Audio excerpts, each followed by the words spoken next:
മൂശൈ രണ്ടാം വെള്ളി.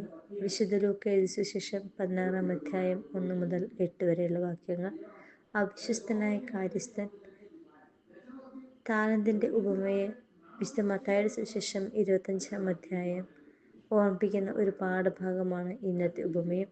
പല അളവിലായിരിക്കാം നമുക്ക് ലഭിച്ചിരിക്കുന്നത്. ലഭിച്ചത് കൂടുതൽ വർദ്ധിപ്പിച്ച് വിശ്വസ്തയോടെ തിരിച്ചേൽപ്പിക്കാനുള്ള കടമയുണ്ട്. പക്ഷേ നമ്മിൽ പലരും ലഭിച്ച താലന്ത് മണ്ണിൽ മറച്ചു വെക്കുന്ന മനുഷ്യന് തുല്യരായി പോകുന്നു. മത്തായിയുടെ സുവിശേഷം 25-ാം അധ്യായം. ഇന്നത്തെ ഉപമയിലെ അവിശ്വസ്തനായ കാര്യസ്ഥനും താലന്ത് കുഴിച്ചു മൂടിയ മനുഷ്യനും ഒരേ നിലവാരമാണുള്ളത്. എത്ര വലിയ ഉത്തരവാദിത്തമാണ് ദൈവം അവർക്ക് കൽപ്പിച്ചു നൽകിയത്, നമുക്കും. എന്നാൽ മനുഷ്യൻ അതിൽ അഹങ്കരിച്ച് ഈ ലോകത്തിൻ്റെ ആകർഷണങ്ങളിൽ രമിച്ച് എല്ലാം ദുർവ്യയം ചെയ്യുന്നു.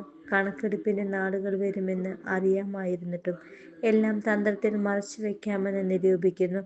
എന്നാൽ നിന്റെ നിഗൂഢ രഹസ്യങ്ങൾ പോലും അറിയുന്നവനാണ് ദൈവം.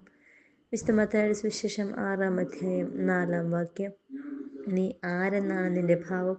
നിന്റെ പേരും പ്രശസ്തിയും സൗന്ദര്യവും ബുദ്ധികൂർമ്മതയും അറിവും സമ്പത്തും കഴിവും യൗവനവും ആരോഗ്യവും പിന്നെ നിനക്കെന്തൊക്കെയുണ്ടോ അതെല്ലാം അത് നൽകിയവൻ്റെ ഇംഗിതമനുസരിച്ച് വിനിയോഗിക്കാനുള്ളതാണ്. ഓർക്കുക, ദാനമായി ലഭിച്ചതല്ലാതെ നിനക്ക് എന്തുണ്ട്? എല്ലാം ദാനമായിരിക്കെ ദാനമല്ല എന്ന മട്ടിൽ നീ എന്തിന് അഹങ്കരിക്കുന്നു? 1 കൊറിന്തോസ് 4-ാം അധ്യായം 7-ാം വാക്യം. ഞാൻ നിങ്ങളോട് പറയുന്നു, അധാർമിക സമ്പത്ത് കൊണ്ട് നിങ്ങൾക്കായി സ്നേഹിതരെ സമ്പാദിച്ചു കൊള്ളുവിൻ. അത് നിങ്ങളെ കൈവെടിയുമ്പോൾ അവർ നിങ്ങളെ നിത്യകൂടാരങ്ങളിൽ സ്വീകരിക്കും. 16-ാം അധ്യായം 9-ാം വാക്യം. ഈ ലോകത്തിലായിരിക്കുമ്പോൾ ദൈവം നമ്മെ ഭരമേൽപ്പിച്ച അധാർമിക സമ്പത്ത് നിത്യകൂടാരങ്ങളിൽ പ്രയോജനപ്രദമാകുന്ന രീതിയിലാണോ നാം വിനിയോഗിക്കുന്നതെന്ന് ചിന്തിച്ച് പ്രവർത്തിക്കുക.